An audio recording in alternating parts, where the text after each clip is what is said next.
tell us about heritage energy and how we can sometimes, maybe all of the time, carry this energy from our parents, from our grands and greats, and how we can carry it and not Ancestors. even realize it. Yeah. There's been this study called epigenetics. So hear me out. Yes, I'm going to yeah. say this in layman's term, but it's really, really important. It's epigenetics, EPIGENETICS. If anyone want to Google it, they want to do some research.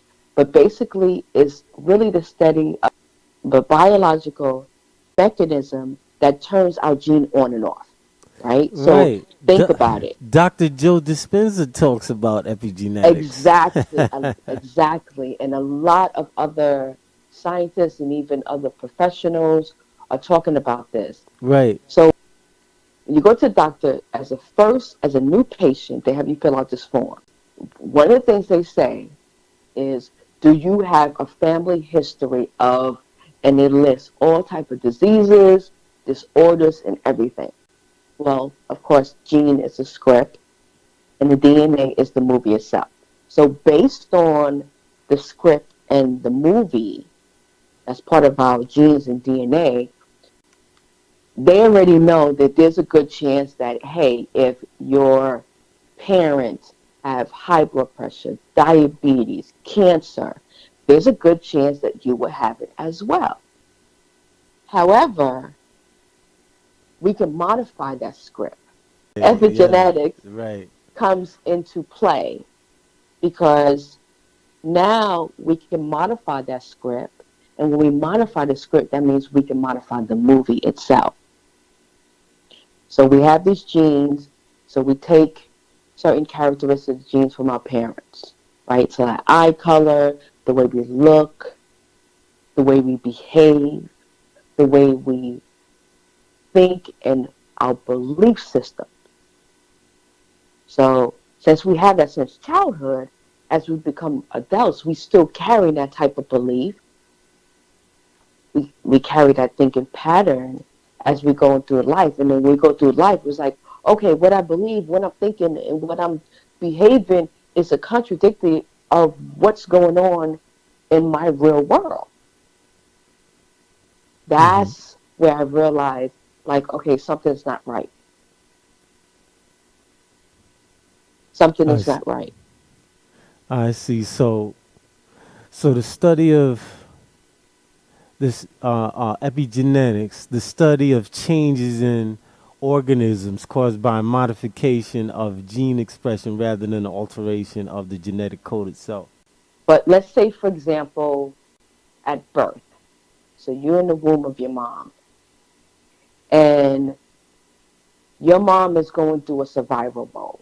And this is go way back to ancestries, when we was back in slavery. That's the reason why I really want to talk about it, is because we're still holding on to the anger, the resentment from our ancestors. Right. Because my grandmother, not my great great grandmother, my grandmother was a slave. She was a Oh, okay. That's sharecropper. close. Yeah. So when I asked her, hey, I called her mother, Mother, why you wouldn't move to Georgia? Leave New York. And she was like, I will never, ever move back to Georgia because of what's engraved and what she experienced as a sharecropper in America's Georgia. Even though land is totally different, Right. but it was still that belief system.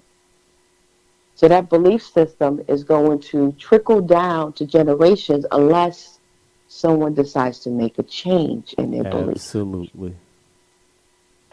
Got it. So if you was born and your mom or your dad, or nowadays, there's broken homes. So if the mom was always in survival mode, and as you grow up, she's going to teach you, look, whenever you get some food, get it, grab Store it it, up, keep it up, eat it, save it, freeze it. right? Why you think most of the fast food restaurant have the dollar menu? Think about it. So it's cheap. So you eat all that food, which lead to what? Obesity, high blood pressure, high cholesterol, diabetes. So it's not just the food, but epigenetics also is about your environment too. So think about it. If you were raised in a poor neighborhood, Right. then of course you're going to have engraved with that poor mentality. Like if you finally get money, you're going to spend it because you're not used to having the money. Right. So when you get it, you're going to blow it. Like, and people will say, well, why you just saving? Saving? What the hell are you talking about saving? Yeah.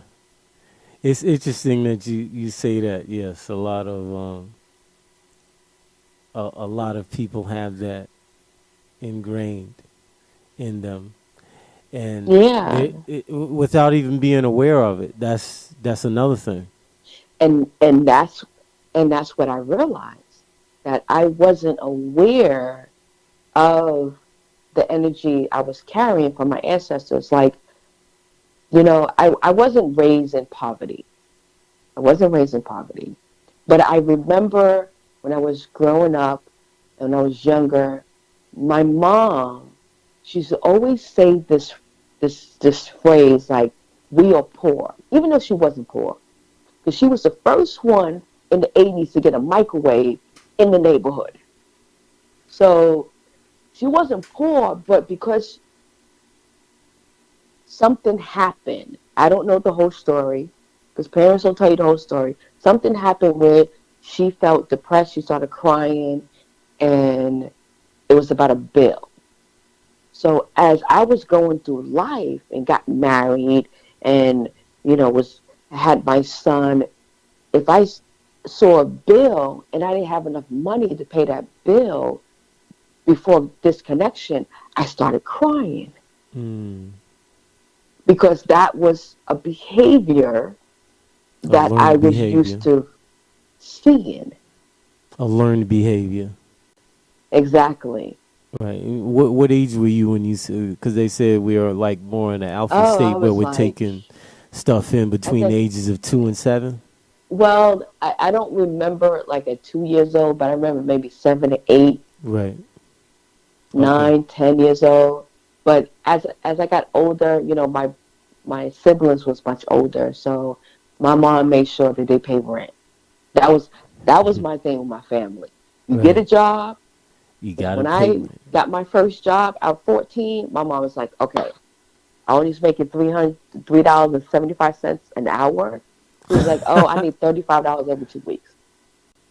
Well, back then I was like, that's kind of harsh because how many kids who's 14 years old pay their parents rent? But at the same time, now looking back, it taught me responsibility. Right. And It taught me accountability. how to be responsible, how to not only work, but to be able to be a provider. Right. You know, And nowadays, do you think that that's an important thing to share with our young people, our young adults, to yes, instill that kind of because you accountability gotta and you gotta responsibility? think about it. I was kind of fortunate to have both of my parents, but my dad worked a lot, so I didn't see him as much. I really didn't start rebuilding a relationship with my dad until I moved here to Atlanta. So I was talking about 15, 16 years old. But prior to that, he was working around the clock Mm. because he was the provider. Because my Right. mom was to stay at home. She stayed at home, Oh, I you see. know. So for those who was raised in a single parent household, yes, how that mother was feeling at the time, maybe at birth, maybe all the way to that child was 7 years old. If she's stressing about money, if she's in survival mode, so they're very receptive of what's going on, the feeling. Right. There was times where I was crying because it was like I don't know how I was going to pay the bill. And my son came up to me. He was like maybe 10, 11 years old, and he was like, "No, I don't like you crying. I'm going to go out and I'm gonna find some money for you. So he went and the Xbox game back then. So he went and traded that in exchange for some money. Wow. But that's what it's kind of engraved in him too, because it's like I got to be able to hustle. I got to be able to do what I need to do to be able to make my mom happy. And I think more kids that has been engraved, especially at a very young age, they have a totally different mentality. Like, who really stays at a job for 20, 25 years? Those are baby boomers, Right. right? Right. That was like yeah, the generation before us. Yeah. Yeah. So in Baby this, boomers, the that's right. millennial Baby, generation, right. it's Every 5 years or tough. less, they're changing jobs, yeah. Yeah. And the age of pensions and you know, basically pensions, yeah, it's Mhm. changed a lot. People now have to learn how to save and invest and prepare for tomorrow without pensions. Yeah. It's a definitely a different time right now. So But yes, to wrap things up, being carriers or having the energies transferred to us, and just being aware that we're much more than we think that we are. We might think that we're our own person, but actually we're a collaboration. the fascinating thing is with epigenetics is reversible. That means You you can can change it, modify and alter your gene expression. right? And But how? How do we do it? reprogramming your thought process, reprogramming your belief system, That's reprogramming it. your emotions. That's it.